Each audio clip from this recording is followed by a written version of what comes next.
नमस्कार दोस्तों। आज के इस वीडियो में मैं आपको दाखिल खारिज पे ऑब्जेक्शन लगाने की प्रक्रिया के बारे में बताऊंगा और अपने लीगल एक्सपीरियंस, अपने प्रैक्टिकल एक्सपीरियंस के बाद जो मैंने फील किया है, मैं आपको उन सभी इंपॉर्टेंट ग्राउंड्स के बारे में बताऊंगा जिसके आधार पर अगर किसी भी दाखिल खारिज में वो ग्राउंड्स अगर आते हैं तो आप उन ग्राउंड्स के आधार पर अगर ऑब्जेक्शन लगाते हैं, आपत्ति लगाते हैं दाखिल खारिज पे, तो आपको जरूर सफलता मिलेगी और आप उस दाखिल खारिज की प्रक्रिया को रोक पाएंगे और उस दाखिल खारिज की प्रक्रिया को कैंसिल करा पाएंगे। तो दोस्तों, इस वीडियो को ध्यान से देखिए और मैं अपने लीगल अनुभव को साझा करने जा रहा हूं आपके साथ। दोस्तों, शॉर्ट में हम म्यूटेशन की प्रक्रिया को भी जान लेते हैं। तो उत्तर प्रदेश राजस्व संहिता 2006 के द्वारा म्यूटेशन से संबंधित प्रक्रिया और उनके विवादों को नियंत्रित किया जाता है। यूपीआरसी अर्थात उत्तर प्रदेश राजस्व संहिता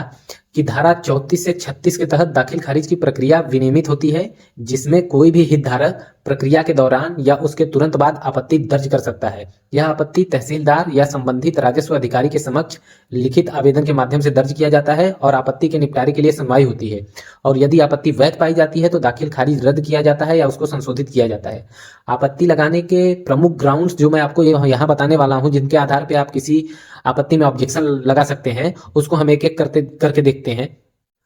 दोस्तों, आपत्ति लगाने का पहला ग्राउंड जो है वो है टाइटल डिस्प्यूट, जिसे स्वामित्व विवाद कहते हैं। यदि जमीन पर पहले से कोई कोर्ट केस चल रहा है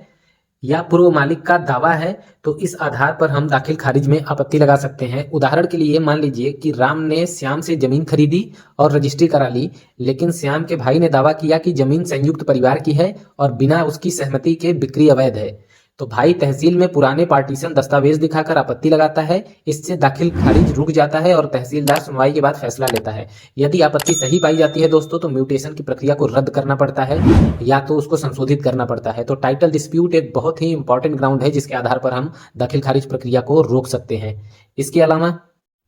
आपत्ति लगाने की दूसरी जो ग्राउंड है वो है डॉक्यूमेंट्री एरर्स और डिफिशियंसी, अर्थात दस्तावेज में त्रुटि होना या अपूर्णता होना। यदि रजिस्ट्री या अन्य कागजात में नाम, क्षेत्रफल, खाता संख्या में गलती हो या आवश्यक दस्तावेज जैसे कि स्टाम्प ड्यूटी सर्टिफिकेट अनुपस्थित हो, तो इस आधार पर भी हम दाखिल खारिज की प्रक्रिया में आपत्ति लगा सकते हैं और दाखिल खारिज की प्रक्रिया को कैंसिल कराने के लिए तहसीलदार के पास आवेदन दे सकते हैं। यदि उदाहरण के रूप में देखें तो एक व्यक्ति ने जमीन खरीदा, लेकिन रजिस्ट्री में खरीदार का नाम गलत लिखा गया था, जैसे राम कुमार की जगह राम किशोर लिख दिया गया, तो पड़ोसी या पूर्व मालिक इस त्रुटि का हवाला देकर आपत्ति लगा सकता है और तहसीलदार दस्तावेज सुधारने का आदेश देता है। और यदि दस्तावेज नहीं सुधारा जाता तो जो प्रक्रिया है दाखिल खारिज की वो रुक जाएगी और दाखिल खारिज को कैंसिल करना पड़ेगा। इसके अलावा तीसरा ग्राउंड है धोखाधड़ी या अवैध हस्तांतरण, फ्रॉड और इलीगल ट्रांसफर। यदि बिक्री जबरदस्ती, नकली दस्तावेजों या बिना सहमति से हुई हो दोस्तों, तो इस आधार पर भी हम म्यूटेशन की प्रक्रिया अर्थात दाखिल खारिज की प्रक्रिया को कैंसिल कराने के लिए तहसीलदार के पास एक मजबूत ग्राउंड के रूप में आवेदन दे सकते हैं। यदि उदाहरण के लिए देखें तो एक विधवा है जिसकी जमीन उसके रिश्तेदार ने नकली साइन करके बेच दी और असली वारिस जो उसकी बेटी होती है, और उसको पता चलने पर वह तहसील में एफआईआर कॉपी और पुराने रिकॉर्ड दिखाकर आपत्ति लगाती है, तो यूपीआरसी की धारा 35 के तहत यह आपत्ति वैध मानी जाती है और दाखिल खारिज रद्द करके कोर्ट में मामला भेज दिया जाता है। और इस तरीके से फ्रॉड और इलीगल ट्रांसफर के माध्यम से भी किए जाने वाले ट्रांसफर को हम कैंसिल करा सकते हैं दाखिल खारिज में आपत्ति लगाकर। दोस्तों, एक और प्रमुख ग्राउंड बाउंड्री डिस्प्यूट होता है, जिसे सीमांकन विवाद कहते हैं, और यह आपत्ति लगाने का सबसे मजबूत ग्राउंड होता है, जिसके आधार पर बहुत ज्यादा चांसेस होते हैं कि अगर दाखिल खारिज की प्रक्रिया पे कोई ऑब्जेक्शन लिया जाता है आपके द्वारा तो उसमें आपको रिजल्ट मिलेगा और वह म्यूटेशन की प्रक्रिया कैंसिल जरूर होगी। यदि बेची गई जमीन की सीमाएं विवादित हो या खतौनी में क्षेत्रफल गलत दर्ज कर दिया गया हो, जिसे हम उदाहरण के माध्यम से समझ सकते हैं कि दो पड़ोसी गांव की जमीन की सीमा पर विवाद है। एक पक्ष ने जमीन खरीदा, लेकिन दूसरा पक्ष यह दावा करता है कि बेची गई जमीन उसके हिस्से में आती है। वह नक्शा और पुरानी खतौनी दिखाकर आपत्ति लगाता है। इससे पूरा चांस है कि म्यूटेशन की प्रक्रिया को रोक दिया जाएगा और सीमांकन सर्वे कराया जाएगा। तो दोस्तों, ये बहुत ही इंपॉर्टेंट ग्राउंड है बाउंड्री डिस्प्यूट, जिसके आधार पर हम दाखिल खारिज की प्रक्रिया को रोक सकते हैं। दोस्तों, एक और प्रमुख ग्राउंड है कि यदि जमीन पर लोन अर्थात बैंक लोन है या सरकारी अधिग्रहण या एनओसी की कमी हो, तो इस स्थिति में भी दाखिल खारिज की प्रक्रिया को जनरली रोक दिया जाता है। यदि उदाहरण स्वरूप हम देखें तो यदि जमीन पर लोन का बकाया है लेकिन खरीदार ने दाखिल खारिज के लिए आवेदन कर दिया हो, तो बैंक का जो प्रतिनिधि है वो आपत्ति लगाकर बिना लोन क्लियरेंस के हस्तांतरण को अवैध घोषित करा सकता है और दाखिल खारिज की प्रक्रिया को रोक सकता है और जिसमें तहसीलदार लोन दस्तावेज को जांचता है और अगर वह पाता है कि बैंक प्रतिनिधि द्वारा लगाया गया आपत्ति वैलिड है तो इस ग्राउंड के आधार पर म्यूटेशन की प्रक्रिया को 100% वहां पे कैंसिल कर दिया जाता है और बैनामा को रद्द कर दिया जाता है।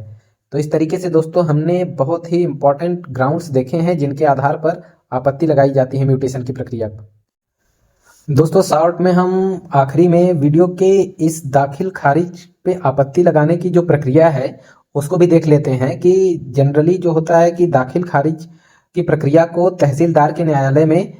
ही आवेदन करके कराने के लिए प्रक्रिया है, लेकिन इसको कैंसिल कराने की प्रक्रिया भी तहसीलदार के ही पास है, जिसमें हम यूपीआरसी नियमों के फॉर्मेट के अनुसार एक ऑब्जेक्शन फाइल करेंगे और उसमें जिन आधारों पर आपत्ति लगाते हैं उन साक्ष्यों को पेश करना पड़ता है, दस्तावेज और जमीन के विवरण को भी देने पड़ते हैं और अगर तहसीलदार द्वारा वो ग्राउंड सही पाता है तो उस पर ऑब्जेक्शन लगा दिया जाता है। अगर आपके आपत्ति वाले ग्राउंड्स वैलिड नहीं है तो उसको खारिज करके म्यूटेशन की प्रक्रिया को पूरा कर दिया जाता है। यदि आपके लिए एक प्रमुख सलाह यह है, मुख्यतः मेरे सभी युवा अधिवक्ता भाइयों के लिए, कि आप वैलिड ग्राउंड पे ही म्यूटेशन प्रक्रिया पे ऑब्जेक्शन लगाएं, अन्यथा आपके ऊपर जुर्माना भी लग सकता है क्योंकि उत्तर प्रदेश सरकार द्वारा ये निर्धारित कर दिया गया है कि ऑब्जेक्शन उसी ग्राउंड पे लगाना चाहिए जो वैलिड हो और केस को लंबा खींचने के लिए आप अनवांटेड ग्राउंड्स को आपत्ति में दर्ज नहीं कर सकते हैं। तो दोस्तों इसी तरीके से और इम्पोर्टेंट लीगल वीडियो पाने के लिए और राजस्व संबंधी और भी महत्वपूर्ण जानकारी प्राप्त करने के लिए आप चैनल पर बने रहिए। चैनल को लाइक करिए, सब्सक्राइब करिए और अपना प्यार देते रहिए। धन्यवाद दोस्तों, जय हिंद।